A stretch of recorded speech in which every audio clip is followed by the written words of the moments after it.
Good day. This is JavaScript array characters and exceptions. An array object lets you store multiple values in a single variables. Before we proceed, let's go to our FTP account. We are going to log in with your IP address, which you can find in your eWebTutor account. Your username, you can find that in the email we send you during the course of your registration, using the cPanel username and the cPanel password. But make sure that this cPanel password, you enter it with your hand so that you won't make any unnecessary mistakes. So if everything is right, you should be able to log you in to your FTP account. Then you go to www directory. Then let's create a new file. Let's call this new file array.html.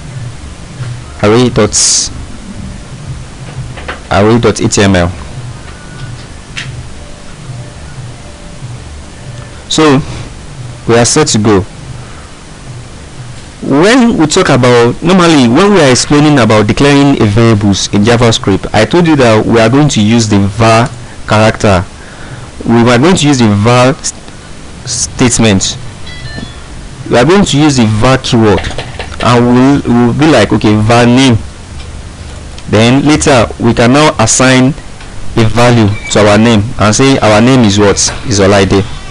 So what I'm trying to say in essence is, normally variables store multiple, as in store a single data. With a variable name, you can be able to store a single. So with this variable name now, we can be able to store Olaide inside the name. So our variable store a particular data, but it's possible for us to have a single variable and we want to store a lot of data inside that single variable, and that's where we talk about what?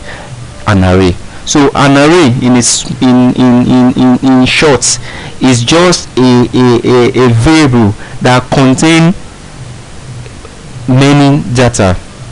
So now we are going to learn in JavaScript how we can store multiple values inside a single variable. Like right now, this variable name now, how many data do we store inside it? I mean, how many values do we store inside it? We only store one value, which is Olaide. And all the previous example that we have been treating about JavaScript, we are only using we are only storing a single value inside a single variable. But right now I want to learn how you can store multiple values inside a single variables, and that is where we talk about arrays. So creating array objects, you are going to declare a variable.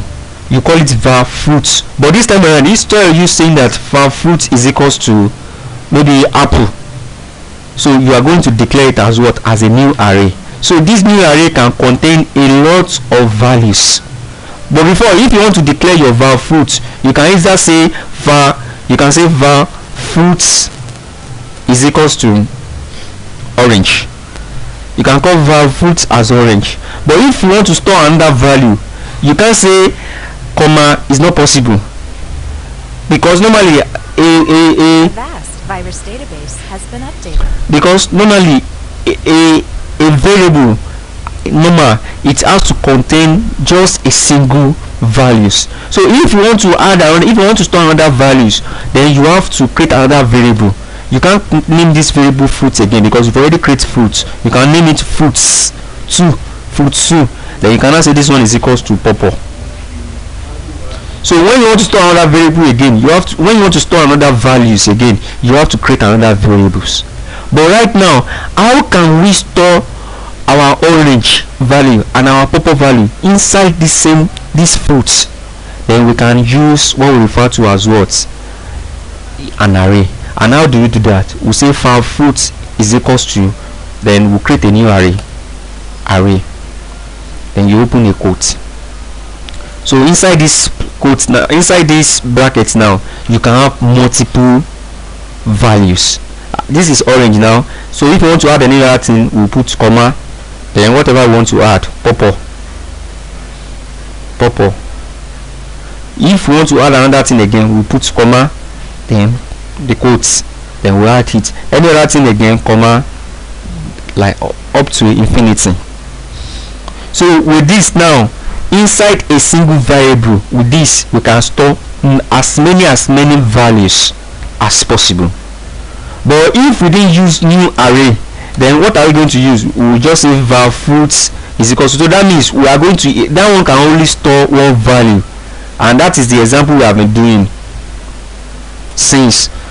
So if you say var fruit equals to orange, so that means by the time we want to declare purple, by the time we want to store purple, we have to represent it with another variable, and it's a waste of time. So if you have multiple values of the same data types, you have them and you want to store them, then the best thing is for you to store them inside a single variable, making use of what? Array. So this is the statement. So right now with our fruits, now we store as many values inside it. So whenever you want to store many values, multiple values inside a single variables, then you make use of an array.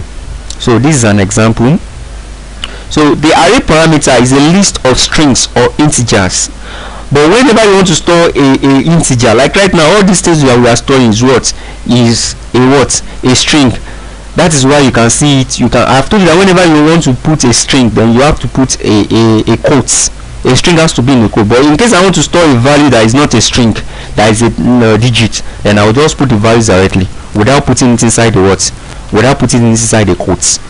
But whenever I put any value inside the quotes, then it represents that value as what? As a string. So orange is a string, purple is a string, this space is also a string, because I paste them inside the quote. But this 27 is not a string. The system will see it as what? As an integer. This also is an integer. So when you want to store an integer, you don't need to put it inside the quote. I believe I've already explained this in all the previous chapters. So right now, when you specify a single numeric parameter with array constructor, you specify the initial length of array. The maximum length allowed for an array is 4,294,967,295. So this is the normal maximum length of an array. That's it. Like this length of this array now, it's what? The length is 3. So but array can be of this length. I think this is 4,294,967,295. So that is the maximum length that is allowed by an array. So you can create an array by simply assigning values as follow. What we are trying to say is that instead of you to create an array like this by saying var fruits new array and putting this kind of brackets, you can as well declare your array in this way by saying the same thing that we have here. We can also declare it like this by saying var fruits is equal to, instead of saying new array, you don't need to say new array again, then you are going to use this symbol, this kind of brackets. Then right now you are going to put in your values. Then you can put in your values. So what we have here is the same thing as what we have here. So that means you are creating an array of fruits here and you are storing these values. You are also creating an array of fruits here, you are also storing this value. But the only difference between this second method of creating an array and the first method of creating an array is because the first method contains new array, but this one does not contain. So for fast way of creating your array, you can use this second method because it's very fast. No need of saying new array again. So right now you just use var, but just know the only difference is that this first one, when you want to create the array, you make use of new array and you make use of this kind of brackets. But in this example, you use this kind of bracket without putting new array. Then you just say your var fruits is, so you can declare your array this way and store your value. You can also declare your array this way and stores your value. So it now depends on the one you like, but I believe I prefer this because this is very fast. So right now,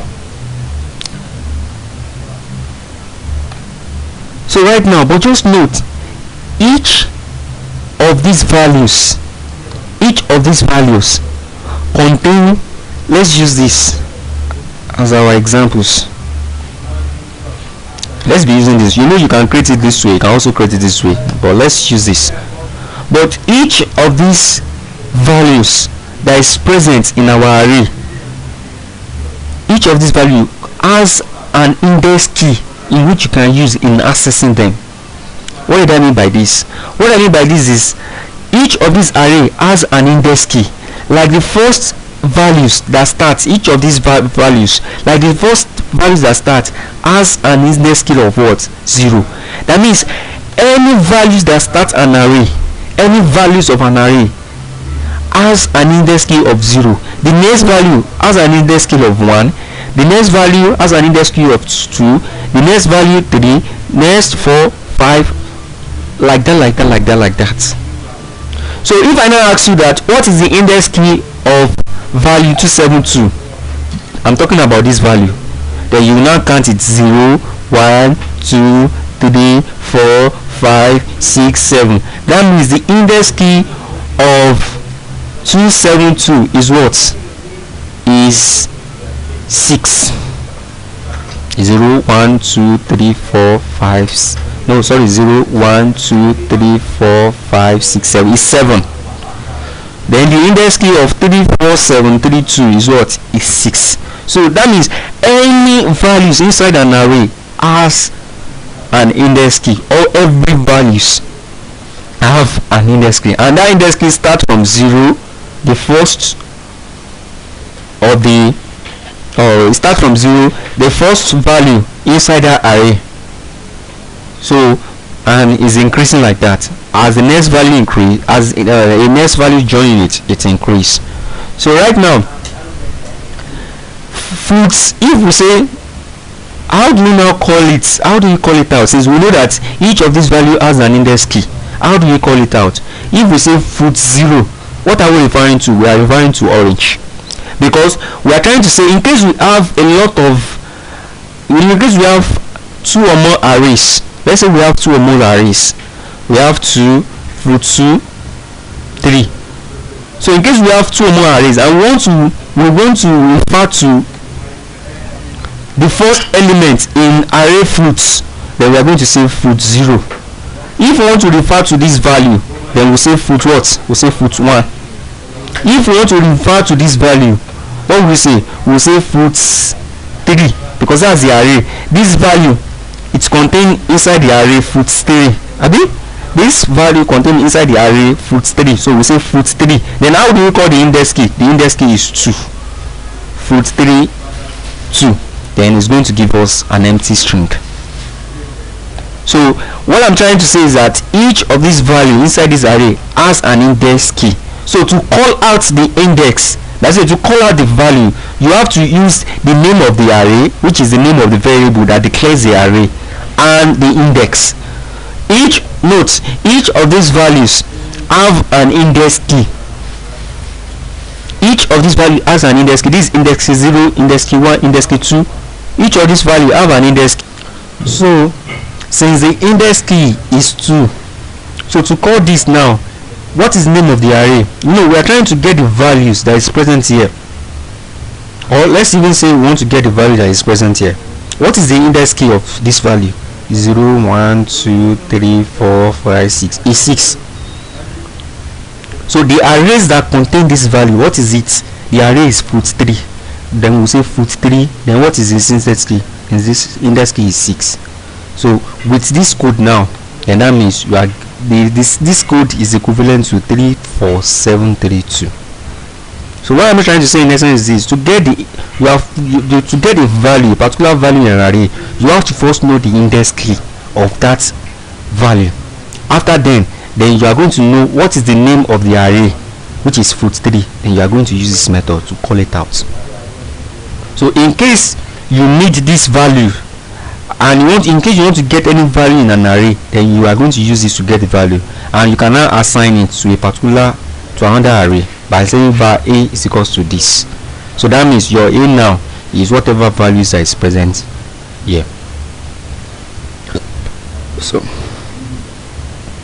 now array property, we have the constructor, we have the index like I explained to you. It starts from 0, 1, 2 like that. We have the inputs, we have the length, we have the prototype. Then array method, we have the concat, that is the concatenation.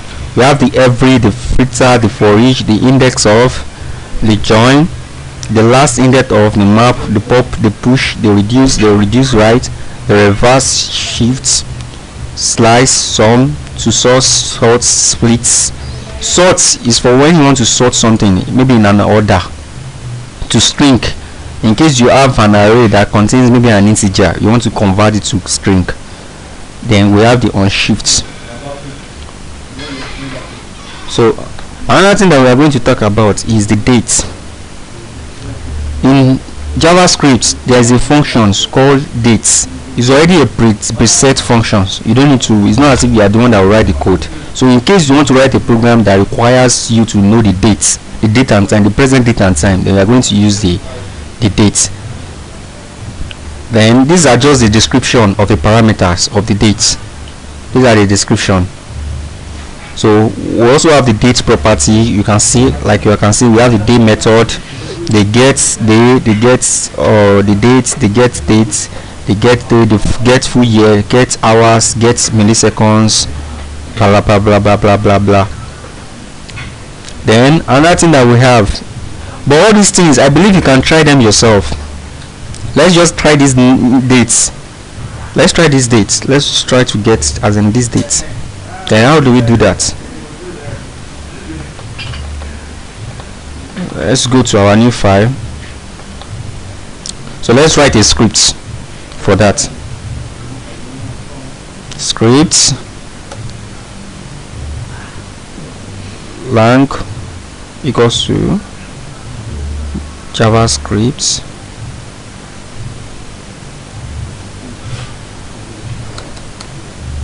so closing type. So I need my dates, but before then I have to first declare a variable. I can call it my dates is equals to the syntax for dates. To get a new date is new dates. My date equals to new date. Then let me use an alert. Let me ask it to alert my date. So right now I create a variable, I name it my date. So I store new dates inside it. The date, the present date and time, I store it inside it. Then I ask you to alert that my date. So let's save this and run it. Let's see our output. So let me go to my site. Then what's the name of this file? The file is array.html. So array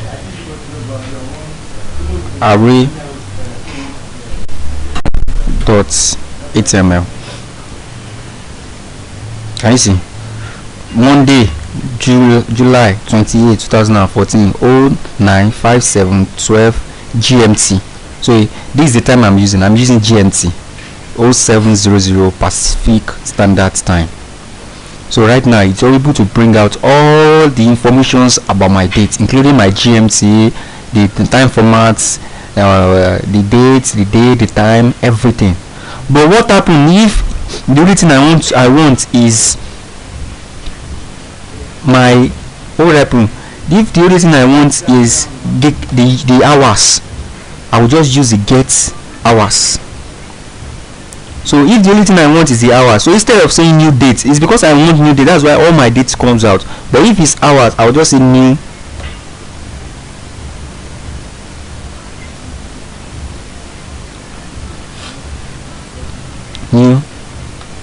get hours. So let me refresh this. No, sorry, there's a mistake somewhere. And what is the mistake? Let me first use the get date function.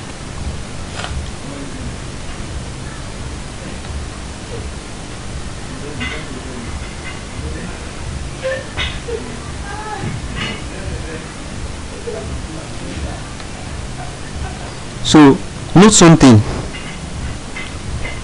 When we want to get our date, we use a variable, create a variable, and we are assigning it equals to what? New dates. But let's not say inside our date we only want to get our hours. What are we going to do to get our hours alone? What are we going to do? All we need to do is, right now we've already written the code that my date equals to new dates. So this my date now is equals to what? All your dates. But right now I want to get an hours. inside our date. All we just need to do is we should just put dots. My date represent all your date, dots get hours. So this time around, if you run this now, you are going to have only your hours. By the time we refresh this page now, can you see the hours is 10? The hours by my time is 10.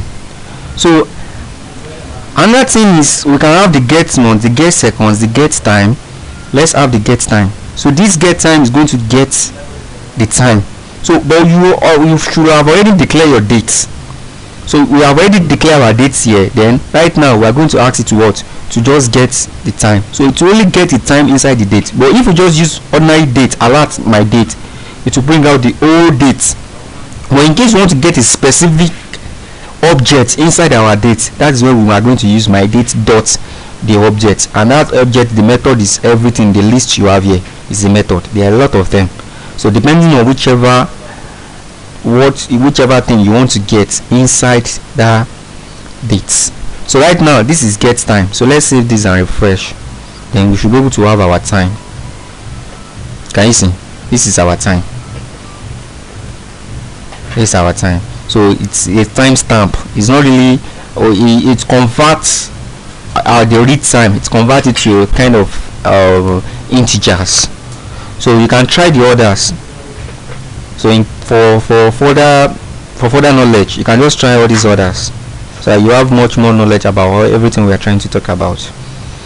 So that's just the dates. So other things that we have is another function that we refer to as the math function. And what does it do? The math object provides you the property and method for mathematical constant and function. Unlike the other global objects, math is not a constructor. All property and method of math are statics and can be called by using math as an object without creating it. Thus you refer to constant pi as math.pi. So this is just a mathematical constant and function. So every mathematical constant and function, all you need to do is just use math dot whatever constant in your mathematics. Like your pi now is in your mathematics. Then whenever you want to get the value of pi, all you just need to do is say math.pi. So like right now they said a variable called pi underscore var. This is just a variable that they created. You can use anything. Is equals to math.pi. But not this math, the m starts with capital letter dot pi. So by the time we print out our outputs, maybe you use document.write or you use an alert to alert pi underscore var, you should have something like 3.142 because that is the normal pi. So there is JavaScript also supports mathematics. So like right now, if you say math.sign, whatever you place inside this place, whatever you place here, if you place 30 now, you have something like 0.5 because that is sign 30. Look at it. So let's try this example. Let's run this example and see what we have.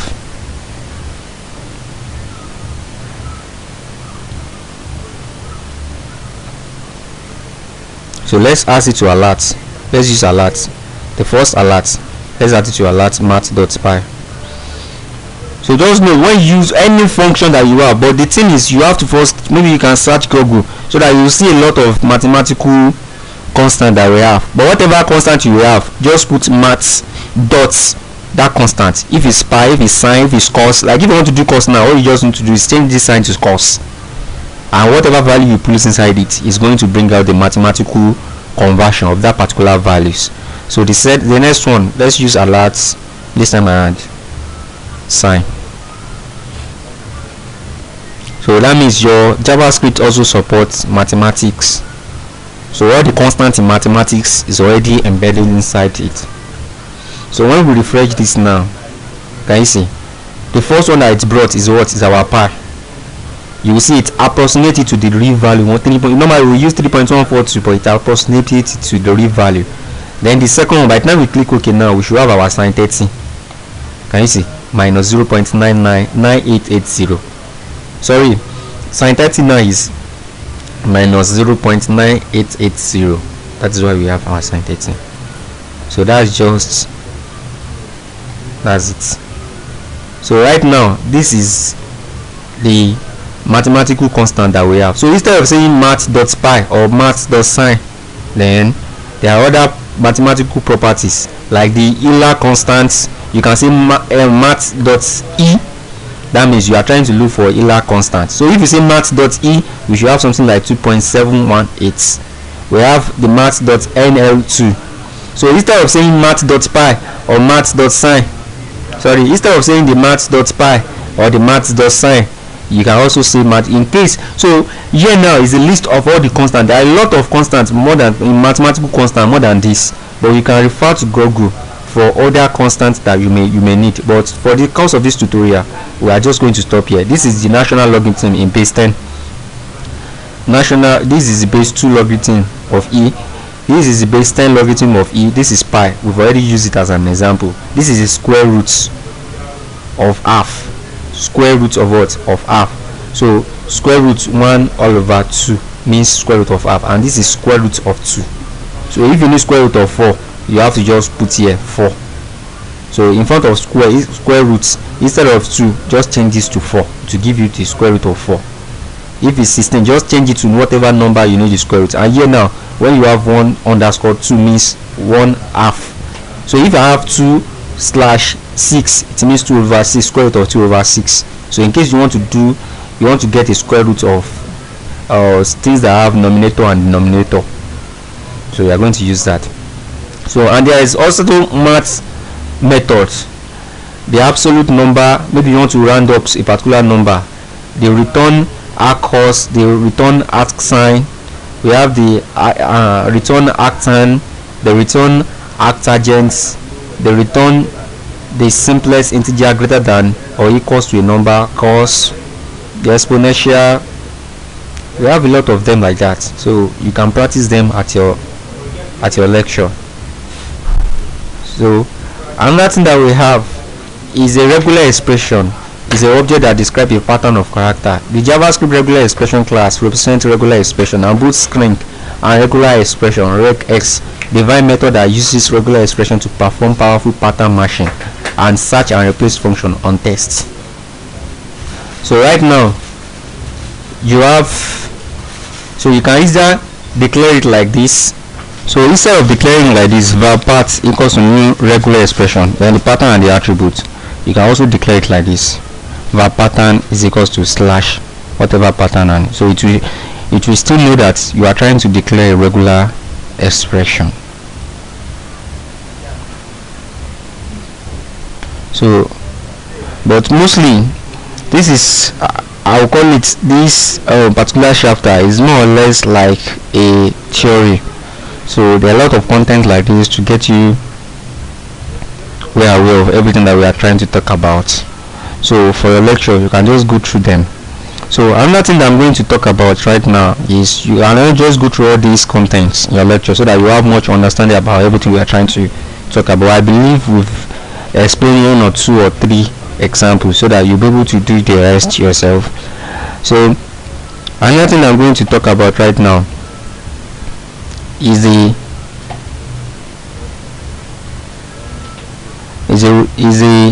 I'm coming.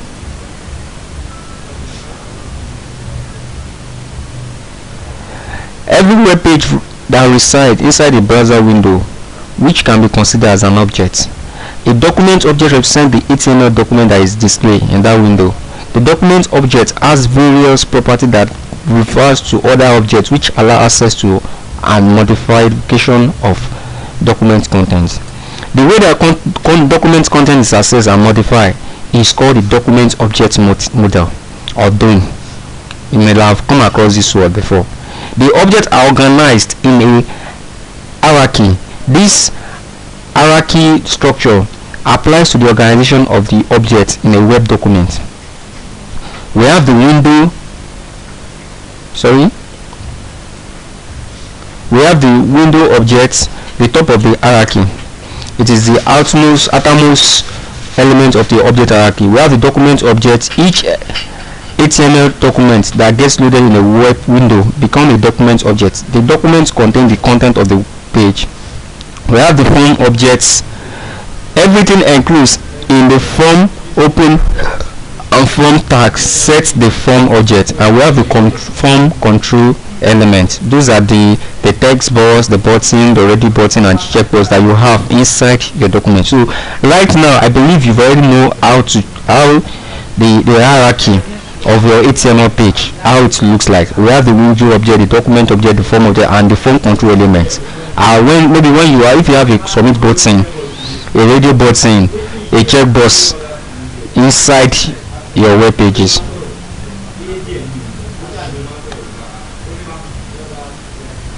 So the DOM compatibility. If you want to write a script that uses the W3C DOM when it is available, and otherwise using the Internet Explorer 4 DOM if it is available, you can use a capability testing approach that first check for the existence of a method or property to determine whether the browser has the capability you desire. For example, this is a DOM method. If document.getElement by ID, if the W3 exists, use it.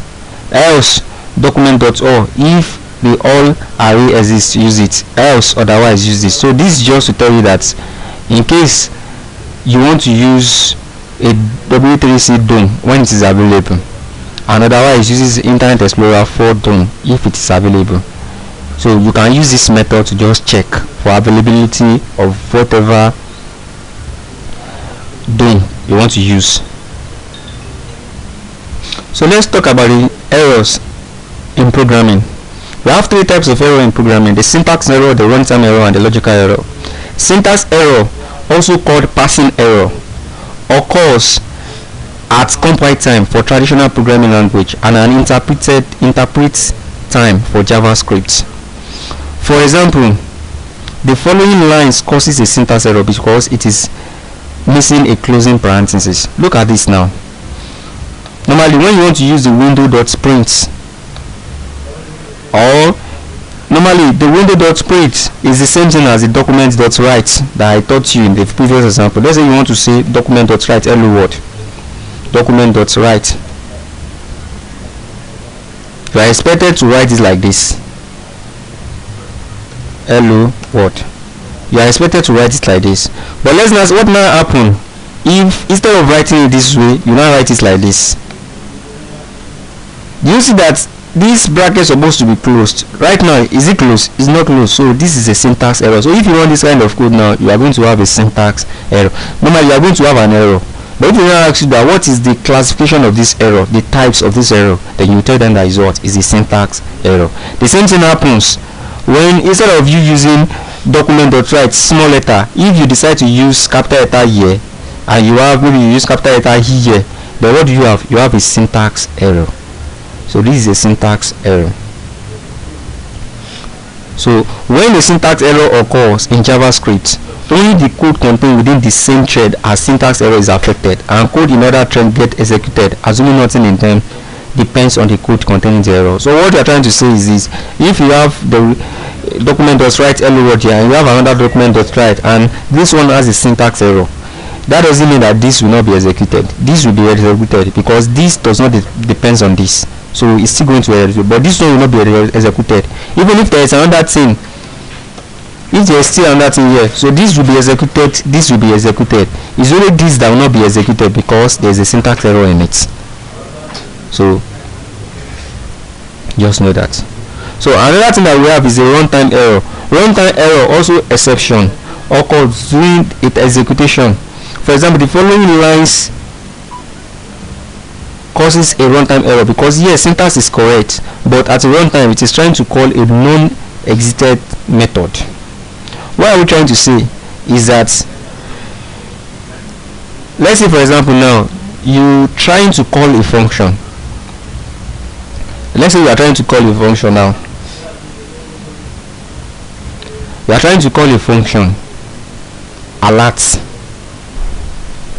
Is there any function like alert? Normally the function that it is alert, but you are saying alert and you've not declared any function called alert, so there will be a what? A runtime error, because normally this syntax, the way you write it is that way, but the syntax itself is not, the function itself is not existing.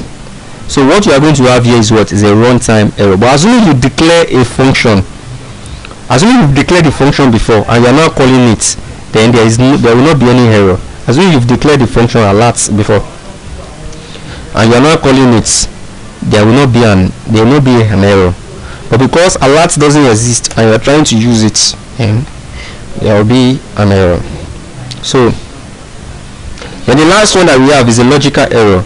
Logical error can be the most difficult type of error to track down. These errors are not the result of a syntax or a runtime error. Instead, they occur when you make a mistake in the logic that drives your script and you do not get the result you expect. You cannot cache this error because it depends on your business requirements, what the type of logic you want to put in your program. The try catch finally statement, the latest version of JavaScript, added exception handling capabilities. JavaScript implements the try catch finally. So when you talk about the try catch finally statement, it's trying to tell you it will look through. By the time there is an error in your code, the try catch finally is going to look at what the error is, to try to catch the error, then it's going to print out an output for that particular error. So that's when we talk about the try catch finally statement.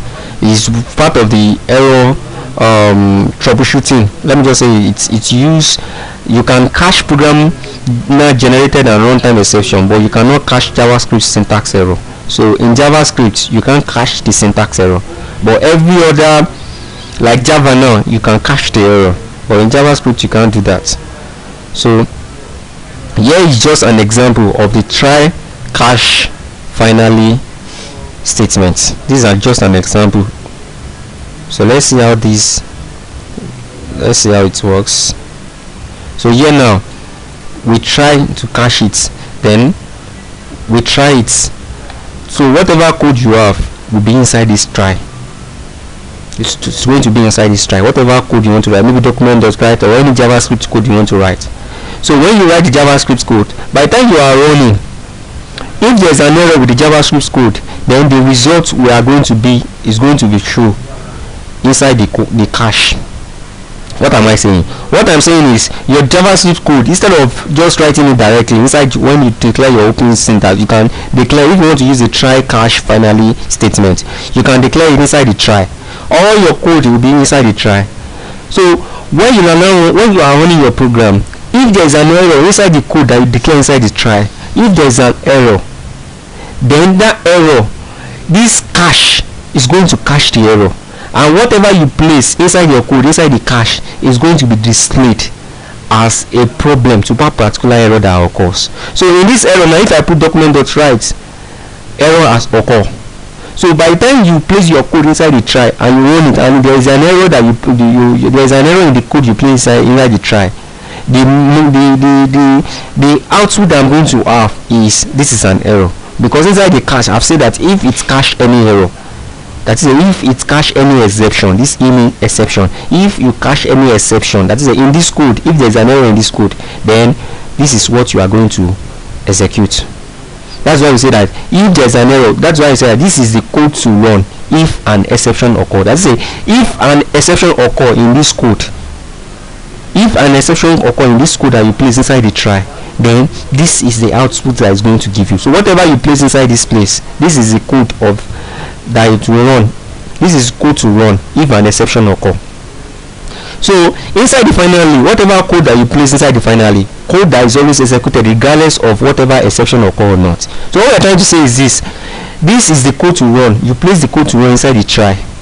Inside the cache, you place the code that will run if and only if exception occur. That's if and only if problem occur in the code you place inside the try. So under the finally, whether an exception occur, whether an exception does not occur, that code will be run. So note, inside the try, whatever code you place there will be run.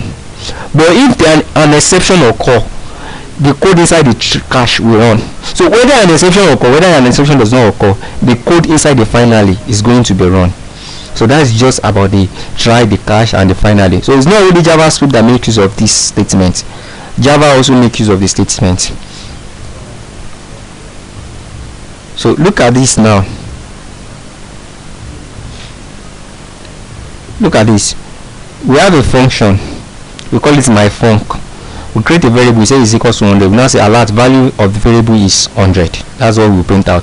But I've told you without calling the function will not work. But inside this submit button now, inside this button, we have an on-click event that opens this function. So when you click on this button, you should see value of variable is a is 100. This is just a single function. But this function now, we are trying to use try and catch exception. Look at this now. Let's see what happens if we run this code. But normally what's supposed to happen is what we show in the previous example. So let's see what will happen in this code now. Let's run this code and see our output. Normally we have the submit button, and until we click on that submit button, the function will not hold. So let's refresh this page. Can you see we have a submit button? So let me click on it and see what we have. Value of a is 100. It's correct. Why? Because we click on this, on click we open this function my func, and what do you think my func will display? We said the variable a equals to 100. I've told you that whenever you create a try, whatever is in this in try is the code that is going to run. That's why you have value of variable a is what the is a. You say a is 100. That's why you have variable of variable the value of variable a is 100, because I've told you whatever code that is inside try, whatever code that is inside try is going to run, and that is why you have this. The reason the code inside the try does not run is because I've told you whenever there is an error inside the code that you write here, this one is going to display. But since there is no error inside this code, then this exception is not going to display. Well, but if you have an error in this code now, if you have an error, then this exception is going to display.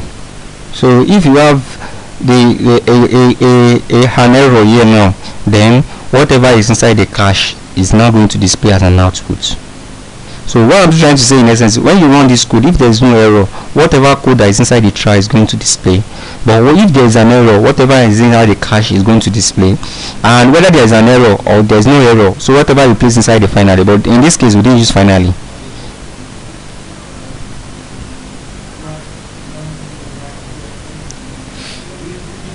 So here now we make use of it. So it's the same thing that we have, but this time around we only add it finally. So whether there is an error, whether there is no error, then whatever is inside the finally block is going to be displayed. So another thing that we have is the true statement, but I believe all these you can try it yourself. All the true statements is just used to raise your built-in exception or your customized exception. Later this exception can be captioned and you can take an appropriate action.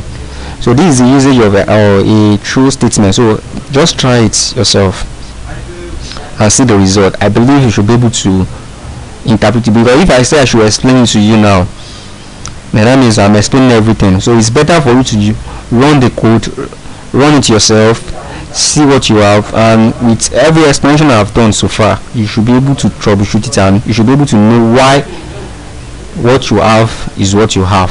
Why is it not another thing? Because you've already understand about the program. So by now, so we also have the one error method, which I believe you can also try. So the one error event handler provide 3 pieces of information. So whenever it identifies an error, it provides 3 pieces of information. It provides the error message information to tell you that okay, maybe so thing happen. It will provide the URL, at least the device that has the problem is going to tell you. So in case you are running Java, maybe let's say for example now you are using a file inclusion JavaScript type. That is, you are calling a JavaScript file that is present in another file. You are calling it in your HTML document. That's it. If your JavaScript that you are using is not an embedded like this, if it's in another JS file and you are calling it here now, and you make use of the one error event handler,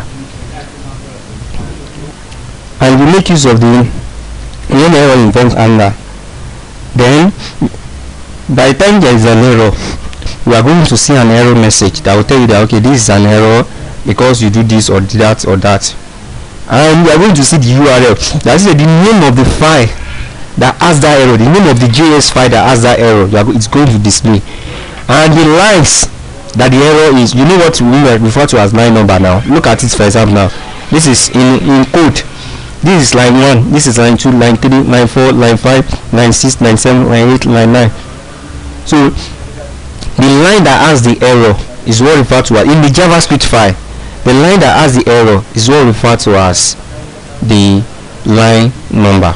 That's why we say the line number in the given URL, that is in the JavaScript file, in where the JavaScript is, as in that JavaScript that you use, the file that is present in, if it's present in the same file as your HTML, then the line's number is what referred to as the line number. So it will tell you, can you see the one error event that is even okay than all this try, all this true that we have been using so far, because this one will give you a lot of information. All this true, they will not give you information. The only thing they will give you is the error message. They won't tell you the error message, they won't tell you the file that has the error, they won't tell you the line number of that particular error. So you can try the one error, you can try it yourself so that you will see the outputs. You can run the code yourself, you can interpret it yourself. So that's just about that. So you can use one error with many HTML tag to display appropriate message in case of an error. So look at it now, they make use of the one error also here. So that means it's not only a JavaScript function that you can use one error for, you can also use it to display, maybe for example now, maybe you have an image, you can use one error to bring out error output for it. Let's say you use img_slc my image.gif, and this my image.gif image folder, image file does not exist. What are you supposed to see? You are going to see an error occurred loading the image. So you can try it yourself. So this one error will tell you the error message, it will tell you the file that has the error, to also tell you the line of the error, so that you'll be able to know how to troubleshoot it. So thank you so much for watching. Have a nice day.